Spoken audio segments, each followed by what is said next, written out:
morning, everyone. Happy Valentine's Day for those of you that celebrate. It is like 6:20 in the morning. I'm not normally awake this early, but I decided that I wanted to film for you guys today and do a little day in my life on Valentine's Day because I won't be able to spend it with my boyfriend. Just because of our work schedules, so that's kind of sad. So I was like, you know what, I'm gonna try and do like a self-love day and spend it with you guys. Unfortunately, I got sick 2 days ago, so I feel like death. I just feel so crappy, and so we'll see how the day goes, but I have to get myself ready for work.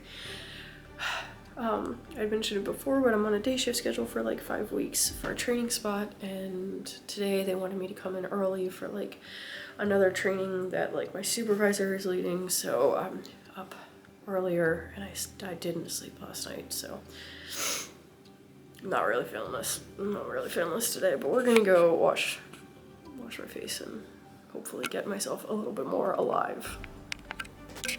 Alright, so this is the outfit for the day. Just a sweater and some dress pants. I have black booties with like a short heel downstairs that I wear with them. I was hoping to get something done with my hair today, but it's just not. It's not happening. We don't have time for that. So this is what we're stuck with. But off to work. Hi guys. So things did not go as planned the other day. It is not Valentine's Day anymore. I made it to work and I made it through a couple hours and just continued to progressively feel worse. I had multiple people looking at me going, "You look terrible. You look like, go home." And some of them were my supervisors. So I was like, fine, I'm going home. So I went home. I slept pretty much the entire day. So we're no longer doing a spend a Valentine's Day with me, because it was a rather depressing, dull, and boring Valentine's Day. Love that for me. But one of the things that I really wanted to do on Valentine's Day was go book shopping. Like, I had been planning on doing like this big book shop and everything, and I was gonna go get my boyfriend's Valentine's Day present, so you know, we're still doing that. So now it's just a come book shopping with me video. So we're gonna go do that. The first place we're gonna hit up is I don't even know what to call it. Like, it's kind of like a market type thing in the city that has different stands in it that people rent out. There's a stand that has something in it that I want to get for my boyfriend. I'll show you guys that. And then there is a used book stand. So we'll see if they have any good books there. So we'll hit that up first. All right, we are here. I'm going to try and not spend a lot of time here because like the parking lot was packed, and every parking space has like reserved for like all of these different buildings. And I'm not in one that's technically reserved for this place, and I don't know how they differentiate that, and I don't want my freaking car to be towed, so we're gonna try and go a little bit quickly. But the place is called Building Character, and it's really cute, so I'm gonna try to show you guys a decent amount. But like I said, the parking lot's really full, and I don't know if that means that the store's gonna be full too.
Oh my god. That was the stand that had the stuff in it that I needed. Frick. I don't know what to do now. I don't know. Crap. hold on, I'm gonna go panic for a second. Alright, mission accomplished. I panicked there for a second because the stand that I was going to was completely bare, like, not a thing there. I was like, no, you've got to be kidding. I don't know where I'm gonna find another one of these things before I see JD on the weekend. Like, come on now. But I kept walking around the building, and thankfully there is a newsstand. This is the great thing about this building. Constantly, like, newsstands are being added and stuff because people just move out, whatever. And they were selling similar things. So I was able to find something, and it is this board. It's just so pretty. It's like, it's a little pricey, but JD saw them like a year ago when we went in there at one point and really wanted one, but he's like, I'm just not willing to pay for this. Like, that's just, it's, you know, extravagant for him. So he doesn't like justifying purchases like that. So I will justify purchases like that for him. If he wants them, I will get them for him. So I'm very glad that they had another stand with similar items. I just hope that I picked a design and a color that he liked. But yeah, I'm really happy about that. The book stand that was in there did not really have anything. So we're going to try, I want to try another bookstore. All right, that's really loud. We're going to wait. I want to try another bookstore that's close, I think technically in the city, like maybe on the outskirts of it that I've never been to. We're going to try that, see what they have to offer. I want to try other things other than just going to Barnes & Noble, so we will see what that bookstore has to offer.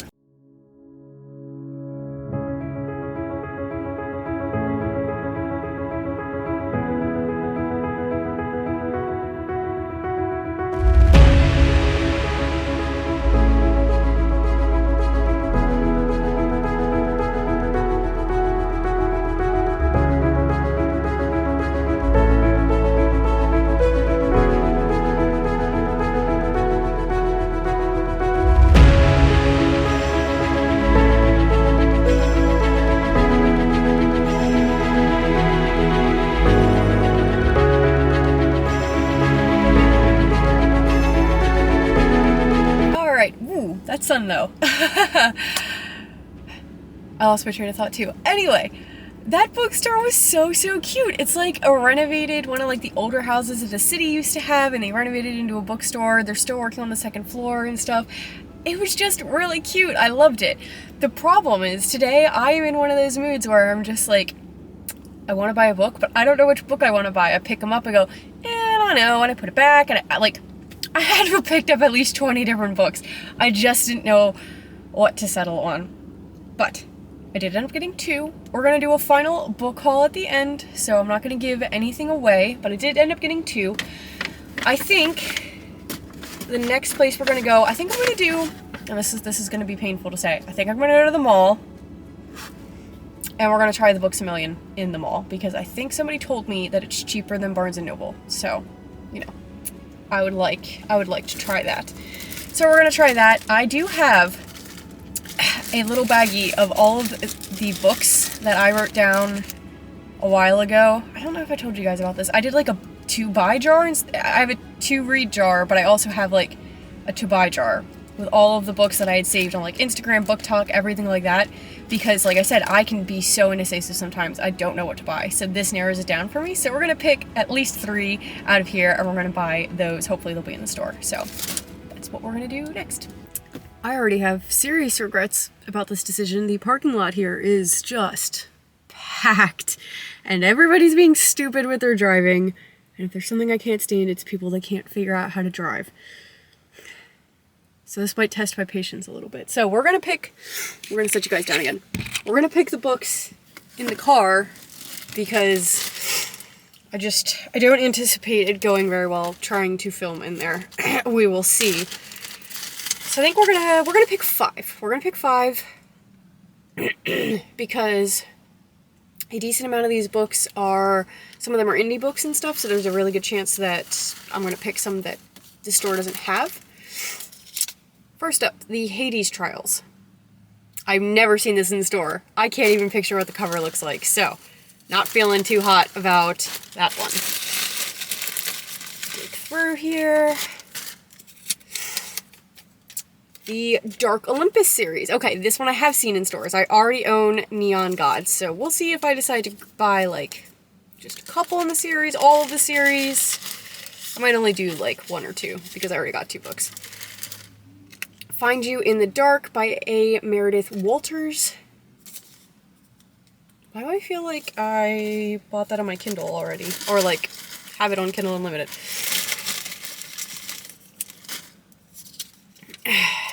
The Monsters and Muses series by Sav R. Miller. I think that's... Is that like the one with pomegranates and something seeds? Pomegranates... I don't know. Let's see, how many was that? That was 4. 1 more.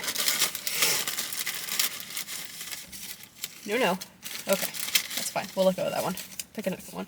Curse of the Wolf King. This is another one that I think I've seen this in stores. I don't really know. So we will see if I can find any of these in the store. If not, we'll just pick whatever's calling to me, and these will go back in the pile. So here we go.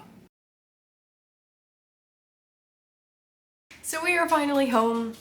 That was not the relaxing book buying experience that I wanted. Let's just be honest here. I got to the mall and Books A Million was closed for whatever reason, and it was supposed to be open for another 2 hours. So that was frustrating. So I went to Barnes & Noble. I didn't even try to film in there for you guys. I'm sorry. It was so busy. I was very frustrated. But that's okay. We persevered, we powered through. So now I do have a fun book haul, which is exciting. I am now in a good... Hi, Courtney. I'm now very happy that I have a book haul. So from the first bookstore that I went to, I picked up The Undertaking of Heart and Mercy. I really don't know much about this. I saw it a couple different places, I think, and the cover, there's just something about the cover that I really like. So it says, true love might be the death of them. Hart Ralston is a marshal tasked with patrolling the strange and magical wilds of Tanria. It's an unforgiving job, and he's got nothing but time to ponder his loneliness. Mercy Birdsall never has a moment to herself. She's been single-handedly keeping Birdsall and Son Undertakers afloat in defiance of sullen jerks like Heartache Hart, the man with a knack for showing up right when her patience is thinnest. And yet another run-in with merciless... After yet another run-in with merciless Mercy, Hart finds himself penning a letter addressed simply to a friend. Much to his surprise, he receives an anonymous letter in return, and a tentative friendship is born. Little does Hart know he's bearing his soul to the person who infuriates him most. So it kind of sounds like... sort of like Divine Rivals, like they're writing letters to each other and they can't stay each other, they don't know that they're writing back and forth to each other. So I'm kind of here for that vibe, and the strange and magical wilds sounds fun. I'm not really sure if this is like fantasy or not, but I'm here for it. Like, I love the cover. Then I picked up Rock, Paper, Scissors. This is a mystery thriller that everybody was recommending that I really don't know much about, other than like that it's a married couple who start learning things about each other after like 10 years of marriage. That's about all I know, but I've seen it everywhere and I really, really wanted it, so we finally picked it up. Then, when I went to Barnes & Noble, like I said, I did have the papers that I picked out of my to-buy jar. Some of the books were available at Barnes & Noble, some of them weren't, which is okay because I think actually Rock, Paper, Scissors is in the to-buy jar. So I had that one picked and I didn't even realize it. So I did buy the ones that were there if they had them, and then I picked up a couple extras. But first, we're going to show you the non-book item that I got because it's just so cute. I got this little Coco plushie. I know it's not Christmas anymore, but it's adorable.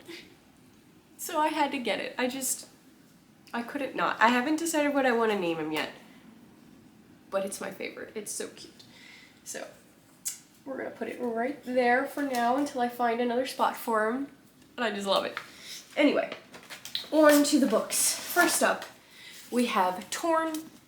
I've never seen this anywhere. It was on one of the book talk tables. I picked it up purely because of this cover. I love purple. It is my favorite color. I love like the abstract flower art on here. It's just a stunning cover, and yeah, that is 100% the reason that I picked this book up. And it sounds like it's an age gap romance. I'm not always a huge fan of age gap. This is a very big age gap too. 15 years is pretty big.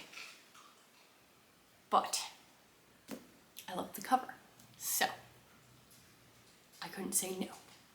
We will see if this is worth it or not. It's a pretty big book for, it's 450 something pages. That's a big book for romance, but yeah, we'll see how that one goes. Then I have Electric Idol. This is the second one in the Kate Roberts, what's the,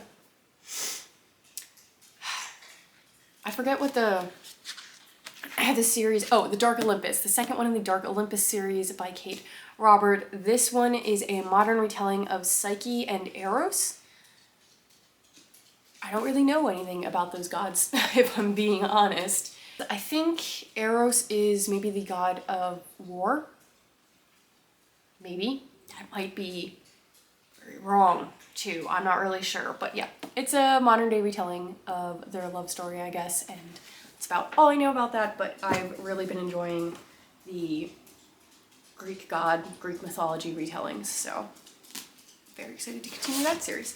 Then I picked up Night Shift. This was not one of the ones on my piece of paper, but I saw this everywhere. I actually had put in to be an ARC reader through NetGalley for this and didn't end up getting it. But ever since then, I've been really wanting it, and I started seeing it on TikTok that it was released. So when I saw this in Barnes & Noble, I just had to pick it up. I love the cover. I love the vibes that the cover is giving. I'm not normally a pink girl, but like this has the pink and purple in it, and I really like it.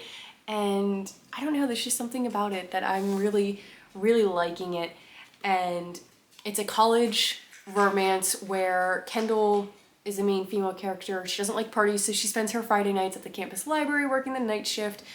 And to help her survive the long hours, there's nothing better than disappearing into a steamy romance novel. It says, after all, usually not much happens until Vincent Knight walks in. Vincent, the school's star basketball captain, is in desperate need of help for finding a poetry book, but when his meet cute with Kendall turns into a steamy makeout session, neither are quite prepared for what comes next. Opposites might attract in rom-coms, but it takes a lot more truth than tropes to make it work in real life. So it sounds just super adorable. I'm definitely this main character. Like, this was me when I was in college. I worked in the campus library. I was not huge on parties. I would have loved a meet cute like this. It's okay that didn't happen because now I'm my boyfriend at work, so like we had our own like book trope meeting. But yeah, I love the vibes this is giving, and it sounds like hopefully it's going to try to be a little bit more realistic because it says that it takes a lot more truth than tropes to make it work. So we'll see how true that holds with this book. But yeah, I'm really excited to read this because ever since I saw it on NetGalley, I was like, there's something about this that I really want to read it. I don't know. Maybe it's just the title because I work night shift normally. I don't know. Moving on from that, we have two more books. Next is Strange the Dreamer. This was one of the to buy picks. I don't know anything about this one either. I think it's a fantasy. Yeah, I'm pretty sure it's a fantasy, but I'm not sure how it ended up on my list of books because like I don't even recognize the cover. I don't recognize the cover, I don't recognize the title, I don't know how it got on there. But that's okay, like some part of me must have went, this is gonna be good, so I put it on there. So we're trusting past Hannah, which is dangerous because God knows where my headspace was. But whatever. So we picked this one up. It is part of a series. That is all I know about it. And then lastly, I picked up Promises and Pomegranates. This is the first in the Monsters and Muses series. I almost thought that they didn't have this. I was wandering all over the place, went back to the one section and stood there looking for a different book and then stumbled across this. And I was like, I'm stupid. How did I miss this? I was literally standing here 5 minutes ago. That happens quite frequently when I go book shopping, if I'm completely honest. This is another one that I really don't know much about. The top heading says they're a match made in the underworld. That's all I really know, though. Like, I don't know if this is supposed to be a retelling of something or what it is, but I think I saw a lot of good things about it, which is why I wrote the series down. And I like the cover. There's something really satisfying about this cover and the title, Promises and Pomegranates. Like, I like the title too. I'm very curious how the pomegranates fits into this storyline, but I do think this is a romance. So anyway, that is everything that I got. My entire book stack. I should probably put myself on a book buying ban. I'm probably going to put myself on a book buying ban, as much as that pains me. But I've gotten quite a decent amount of books this month. We are definitely doing a book haul at the end of the month for all of the books that I've gotten thus far in 2024, because there's a decent amount and I want to share with you guys. So definitely keep an eye out for that. But that is everything that I have today. I'm sorry that my original plan for the spend a Valentine's Day with me didn't work, but at least we got to do some of it. So anyway, that is all. I hope you guys had a good Valentine's Day, for those of you that celebrate Valentine's Day, and that you are having a wonderful February. Thank you so much for joining me for today's video. If you haven't already, please leave a like, a comment, and subscribe if you're not subscribed, and I will see you guys next time. Bye!